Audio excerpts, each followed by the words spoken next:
પીએસઆઈની પરીક્ષાને ધ્યાને લેતા એસીપી દ્વારા વધુ માહિતી આપવામાં આવી અને રિક્ષા ચાલકો સાથે ચર્ચા કરવામાં આવી।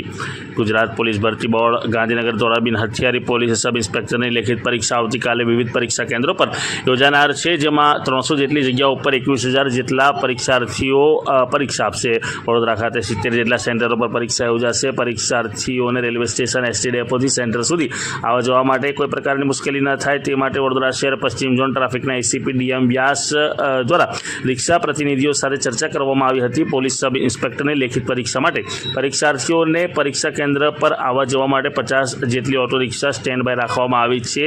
ત્યારે આ અંગે વધુ માહિતી એસીપી ટ્રાફિક પશ્ચિમ ઝોનના ડીએમ વ્યાસ છે તેઓ દ્વારા આપવામાં આવી હતી। આવતીકાલે 13 તારીખે પોલીસ ભરતી બોર્ડ દ્વારા 300 પીએસઆઈની જે ભરતી છે એ પીએસઆઈની ભરતીની કાલે પરીક્ષા છે અને એ લગભગ 21,000 જેટલા પરીક્ષાર્થીઓ વડોદરા સેન્ટરની જે 70 કેન્દ્રો છે એની અંદર પરીક્ષા આપવા આવનાર છે। પરીક્ષા ક્યાંથી શરૂ થશે, કેટલા વાગે અને એ લોકોને કેન્દ્ર પર કેટલા વાગે પહોંચશે? જે એમને સૂચનાઓ આપવામાં આવી છે પરીક્ષાર્થીઓને તે મુજબ એ લોકોને 7 વાગ્યાથી પરીક્ષા કેન્દ્રની અંદર એન્ટ્રી લઈ લેવાની રહેશે એવું છે। ખાસ કરીને ટ્રાફિક પોલીસ દ્વારા પરીક્ષાર્થીઓ માટે કયા પ્રકારની વ્યવસ્થા કરવામાં આવી, કોના સહયોગથી કરવામાં?